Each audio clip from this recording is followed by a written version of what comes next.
Guys, it's Cindy from DIY Beautify, and I'm just finishing up adding these murals to my stairs, and I thought I would just show you. I've had some questions, people wanting to know how exactly to do it. So I'm going to walk you through it. Now these I purchased from Wonder Wall Mural, and I will link to them in the description. They are made specifically for stairs, so they come already pre-cut. You could of course cut wallpaper, but this is much nicer because the patterns all line up exactly at the edge. So the first step, now it's thick, it's wallpaper, it's got a sticker backing, and I should mention that these are repositionable, so if you do make a mistake, you just peel it off. They're removable, so if you go to sell your house and you don't want them on there, or you change your mind, you can just peel them off. They're like a giant sticker.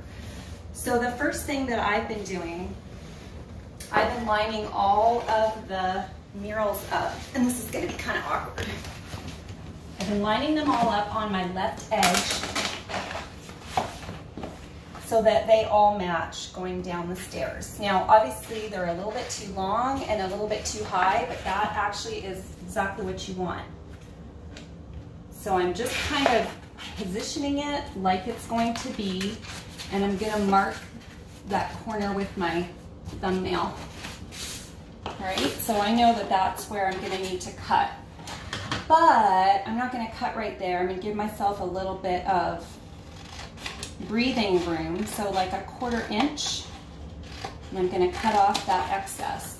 All right. Okay.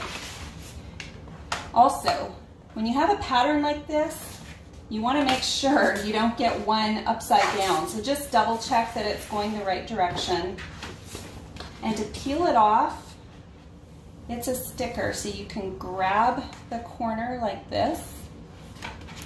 And okay, so when I did my first step, I tried to line it up on this edge, and I kept finding that as I laid it across my tread, or whatever this is called, that I was getting a gap at the bottom, and it was so frustrating. I kept redoing it, and finally I realized, like, our home is old. It was built in the 80s, so it's not square. These corners are not necessarily square to the bottom. So the edge I'm most concerned about is the bottom edge, because that'll mean that my mural is straight. So rather than just, you know, taking a little bit and doing that, I just peeled the whole thing off. And it is sticky. You can see how it's sticking to my hand, so you don't want to stick it on itself for sure. All right. Then what I do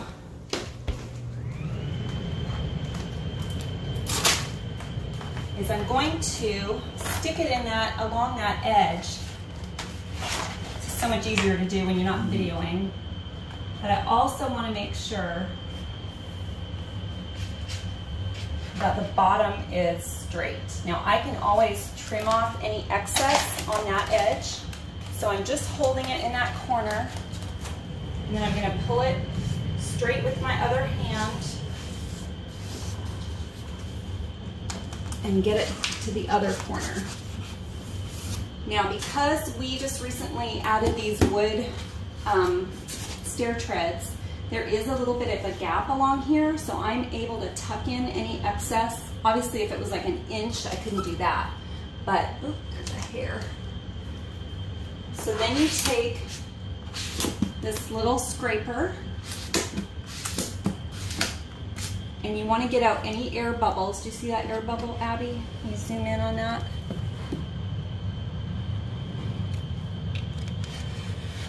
Just get out any air bubbles and just spread it nicely along your stair tread.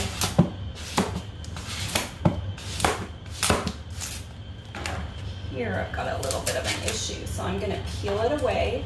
So you can see that big bubble. I don't want to rip it. I'm going to peel it just slightly. I do have an air bubble here, so I'm going to work that out. And then work my way along to the edge.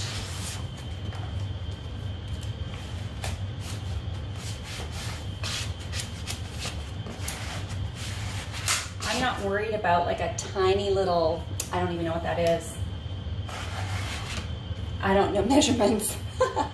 Like 7/8 of an inch or whatever that is. It's super small. I'm not going to worry about that. So then you just want to, any excess, want to press it flat against the top. Got another little tiny air bubble right there.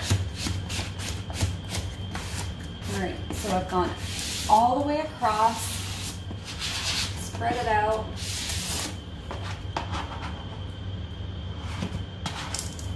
You do want to work out any air bubbles before you cut off any excess, just in case you have to redo the whole thing. Okay, I think we're good. Let me give my knees a break. I'll go on this side now. So now what I'm going to do is I'm just going to kind of, oh, got a little bubble there. I'm going to burnish it, I guess you could say, with my thumbnail, all the way across. And then I'm going to take a little craft knife and cut off the excess. So, excuse my head.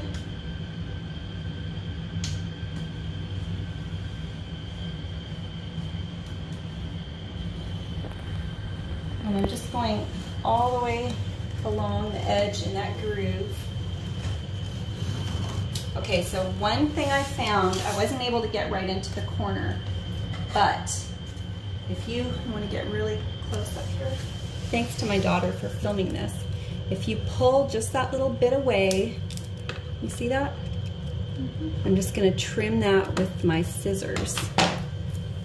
And now I can tuck it in there, super easy. Okay, you can back away. All right, so now just pull the excess off.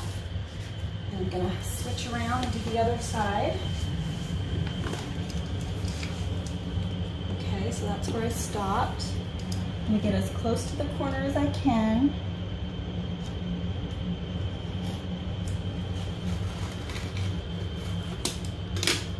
Peel off the excess. And then do the same thing. This side, I have that excess because I wanted to give myself a little bit of a space there. So.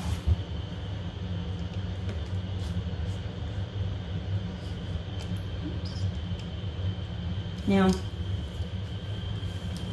this is a little bit tedious. Just go slow. I found my cuts on this edge were not perfectly straight, but that isn't gonna really matter. No one's gonna notice. And let's do the same thing and cut off this little excess here.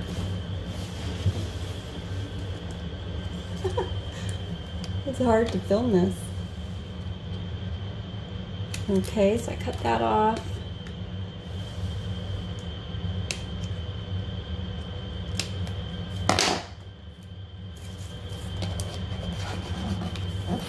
And that's all there is to it. I thought this was going to be a lot harder than it was, and I was surprised by how quickly it actually went once I got into the groove and figured out what I was doing. So that's my process. If you're doing, you know, your stairs may be taller or wider or whatever, just make sure you check the measurements of these stickers before you purchase them. Make sure they'll fit your stairs, and you know, just start with one and try it out and see what works and go from there. Hope this was helpful, guys.